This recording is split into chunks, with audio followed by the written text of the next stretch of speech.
going to invite Carl Grieve up as her evaluator, and he will introduce the next speech. Let me welcome Carl.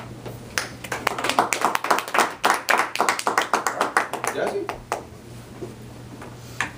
We just heard Amy talk about making the perfect cup of tea and all the different kinds of tea in project number 4, how to say it. Now we're going to hear her talk about her vocal variety for project number 6. As you listen to her speech, pay attention to how well she uses volume, pitch, rate, and one of the other more subtle uses, and one of the most effective in a speech, and that is a pause. This is a 5 to 7 minute speech titled The A-Team, The Making of a Cult Following from 1983 to 1987. Please join me in welcoming Amy.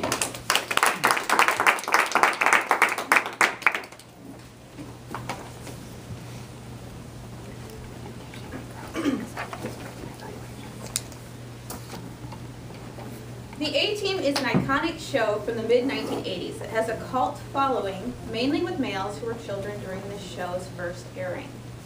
The A-Team was a young boy's perfect world filled with guys doing guy things.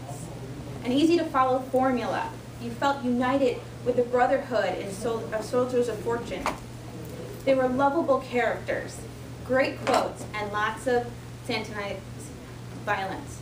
These children would later grow to young men who would abandon their favorite show, years later returning to their favorite childhood program, making it now a cult classic. The A-Team was a guy's show. Quoted from Dirk Benedict, who was Face, in bringing back the A-Team, he remarked that indeed the show was very male-driven. Quoting, "It was a guy's show. It was male-driven. It was written by guys. It was directed by guys. It was acted by guys. It was about what guys do. We talked the way guys talk. We were the boss. We were the god. We smoked when we wanted. We shot guns when we wanted. We kissed the girls and made them cry when we wanted. It was the last truly masculine show." It was ingenious to have the first airing of this show right after Super Bowl 17 on January 30th, 1983. It reached 26.4% of the viewing audience, which was most of its target audience. This ended up placing it 4th in the top 10 of Nelson-rated shows. The most important attraction of the show was the chemistry between the actors. You felt like the 4 characters were true family, united in brotherhood as soldiers of fortune in the run from the military, it was a formula. The formula was as follows. The father figure, Hannibal, would call the team together in a series of antics to rescue some really hot woman and or family business from a ruthless gang. Murdoch would then escape from the insane asylum. Face Man, or also called Face, pursuing and charming in his ways in order to get what they needed to accomplish whatever their goal was. Murdoch would end up irritating B.A. Baracus to the point of near death. The team would actually work together to build what they needed, usually with a lot of sheet metal. And finally, they would win the battle with a whole lot of gunfire. So due to the show, but the problem is the show lost their young, fickle viewers to MTV and other music show ratings. And so the ratings started to sink, making the show change its format in season 5. Not being able to keep with the younger crowd that had now grown up, the show was canceled after the 5th season. There were many memorable quotes in this show. To say a few, it started with, "In 1972, a crack commando unit was sent to prison by a military court for a crime they didn't commit.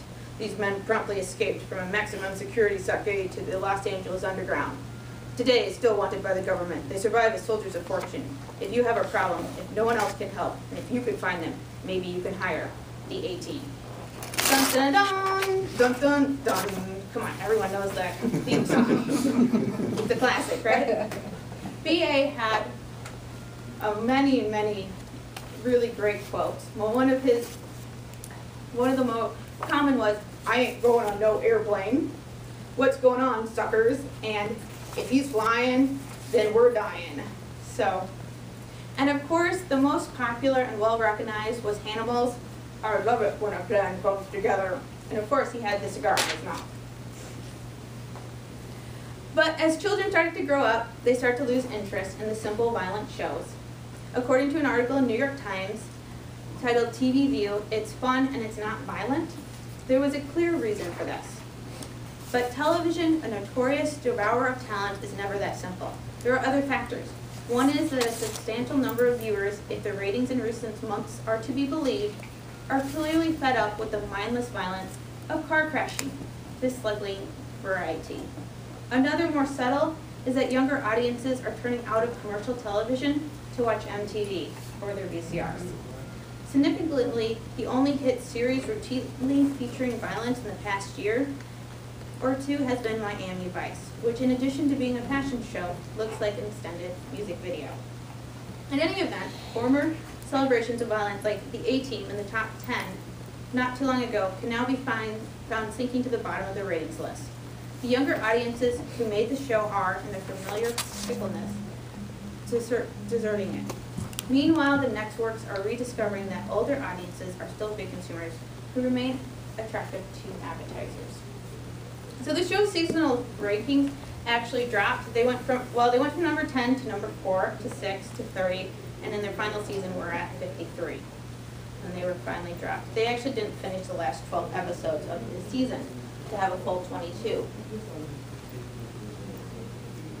Even though the A-Team had the perfect balance, since people did not bleed or bruise when they got hit, though they might develop a limp or maybe need a sling if it worked with the show's story, nor did the members of the A-Team actually kill anyone. The results of violence were only ever presented when it was required for the script. In almost every car crash, there was a short take showing the occupants actually leaving the car. Towards the end of the show, they stopped showing those. But they had 46 violent acts in the show, but yet everyone survived and nobody got hurt. Many people really like the underdog, helping people out theme, and this has also been shown with the recent shows that showed up, like Leverage and Burn Notice. The A-Team was the perfect man's man show for young men. It was a young boy's perfect world filled with guys doing guy things, an easy-to-follow formula. You felt united in brotherhood as soldiers and a fortune. There were lovable characters, great quotes, and lots of violence, which has led to the cult following the show has found today. Thank you.